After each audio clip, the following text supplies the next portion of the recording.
And see, it's not important how long you live. What's important is how you live. Hello, everyone. Welcome to Good Money, your trusted source for personal finance advice. I'm Tanya Rivero in New York. Ever wonder what it would be like to work from home? With advances in technology, more and more people are looking for home-based jobs that could easily give them the flexibility of setting their own hours and perhaps find a better work-life balance. It enables you to run your own business, be your own boss, but with the backing of another company that's there because you're selling their products or their services. Wouldn't it be nice if your commute consisted of stepping to the kitchen for a cup of coffee, then into your home office? Well, thanks to the internet, plenty of people do it daily. Best commute in town. Very short. Takes me about 30 seconds. We get to choose our own hours. It allows me to have the flexibility to do things with my wife and my daughter. So there are real work-at-home jobs out there. There is opportunities to work at home. You just need to find out what type of an opportunity you're best suited for and research it and pursue it. For Money Talks, I'm Stacy Johnson. Don't ever let somebody tell you you can't do something. Not even me. All right? You got a dream, you got to protect it. People can't do something themselves. They want to tell you you can't do it.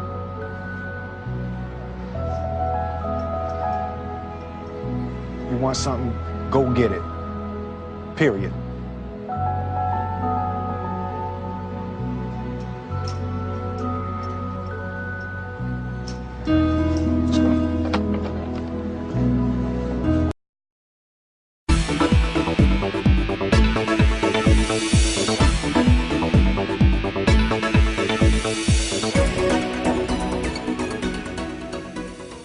Hi, my name's PJ, and welcome to our short presentation. Have you ever wondered how the rich keep getting richer while broke people stay broke and the middle class seems to be shrinking? Well, this isn't nearly as mysterious as it may appear when you examine the specific differences in how broke people, the middle class, and the rich spend their money. Now, this is such a simple concept, yet so profound, it nearly knocked me out of my chair when I finally understood it.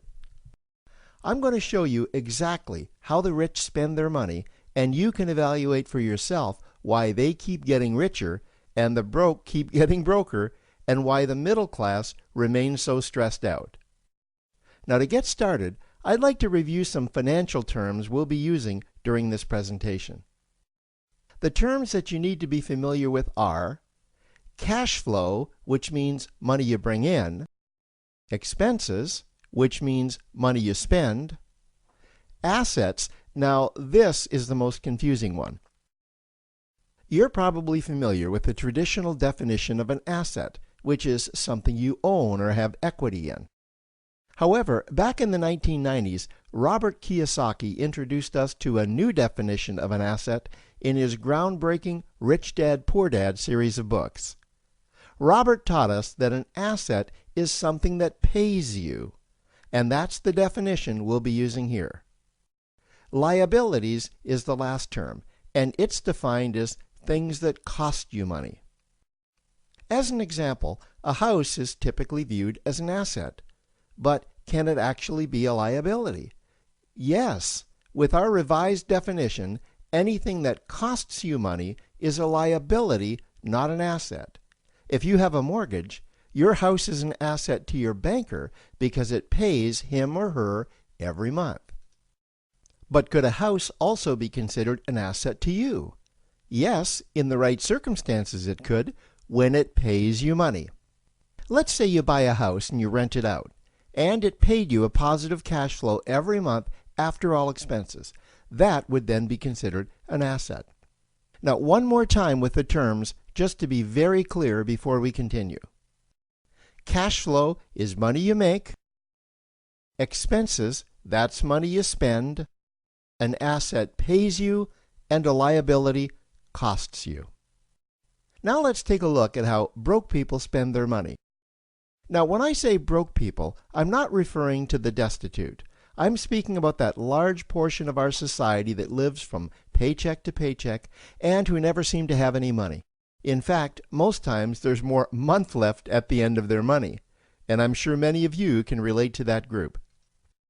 On payday, broke people buy what I'm going to call stuff. Well, what's stuff? Well, that's inexpensive things that people buy that they don't really need to survive.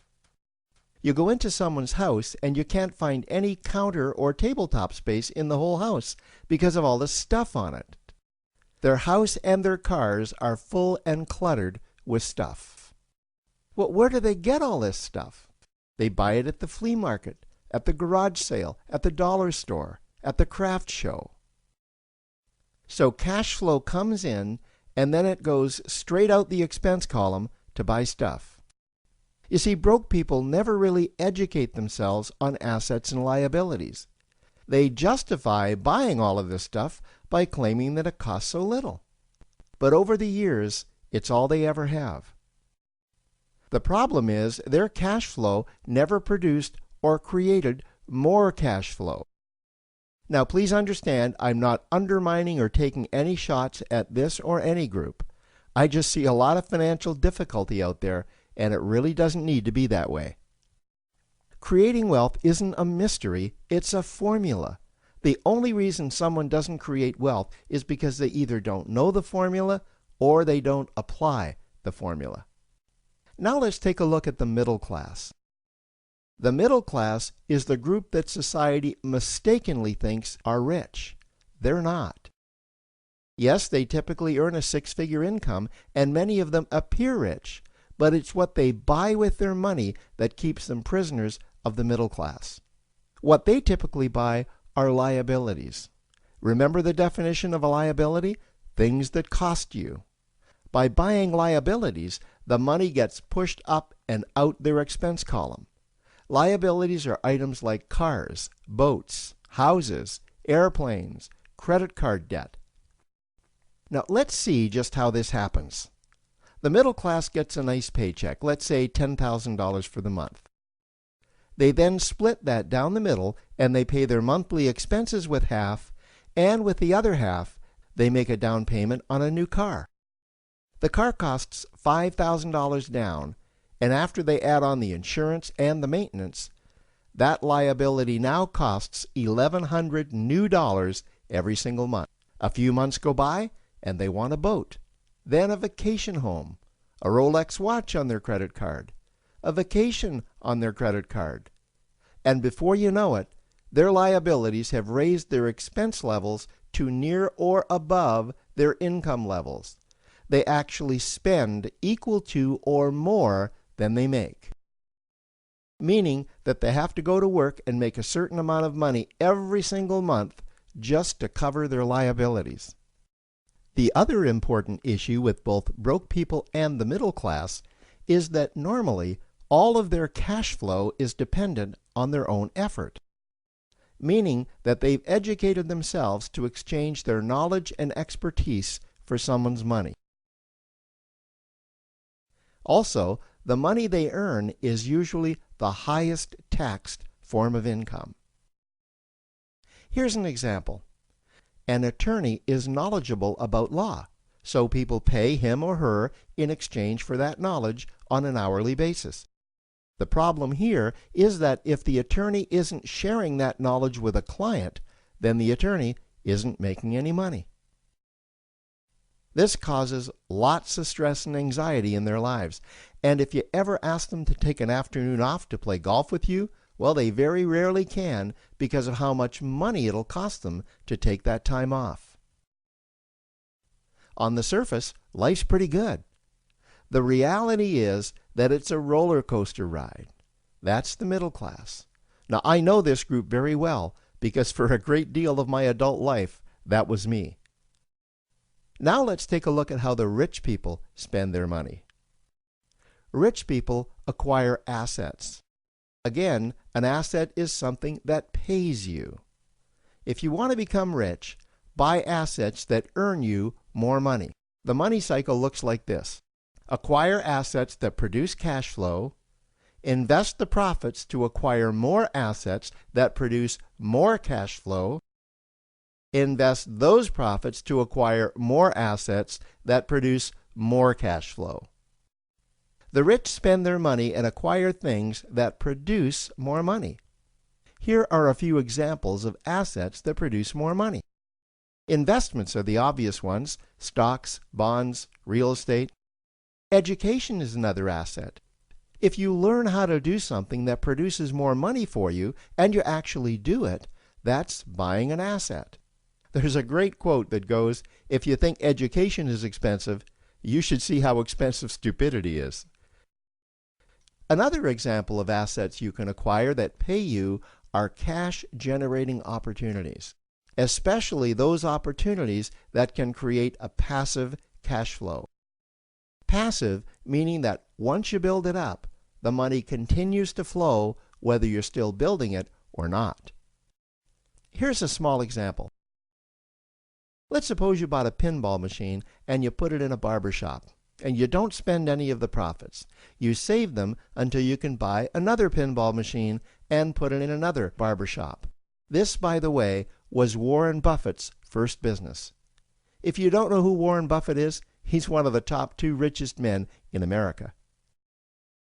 The rich are extremely eager to find those passive cash-generating opportunities because those opportunities continue to pay them month after month, year after year, long after they've stopped working the opportunity.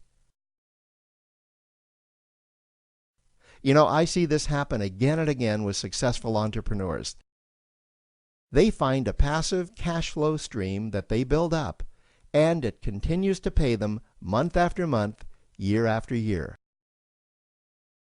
They then take those profits and multiply them in another passive cash-generating opportunity, and then again in another. In conclusion, here's what I've learned over the years. You can't find these passive cash-generating opportunities unless you're open to hearing about them. Then, once you find them, you must be willing to see what fits you and then act. Now, the reason I say this is that I once answered a hokey little ad that I ended up generating 7 figures from, simply because I answered that ad and then took action. These opportunities are out there, you just need to find them. You also must be opportunistic enough that when the right situation does present itself, you don't miss it. So remember, broke people buy stuff, the middle class buy liabilities, and the rich acquire assets, preferably cash-generating opportunities that can create passive cash flow. They then take that cash flow and invest it in another asset that produces more cash flow. That's the wealth creation formula. Now, I trust you found this introductory information helpful. Now, to learn about one of the greatest cash-generating machines on the planet, click on the link below to proceed to step 2. Well, the lure of working from home and making money at it is big. That's why our Work at Home series has been so popular. We've been featuring local work-at-home jobs that really do work. Today, meet a Cherry Hill mom who's made a go of it. I worked in television for years. I started out at NBC 10. And from production assistant at NBC 10, Patty Feeney went on to full-time work as a producer at Banyan Productions. But long work days and the birth of her son forced her to make a change. After I had my son, I just never saw him anymore. I was giving him to the babysitter before dawn and picking him up after dark. So Patty found a way to work from home, because working from home gives her the time to raise her 4-year-old son and 2-year-old daughter. I think it's the best of all worlds because you do get to spend your life with your kids. I just love to talk with my kids. I love to see them develop. Advice for other moms who want to get into a work-at-home business? Research and just take a look and keep your mind open to find a different opportunity.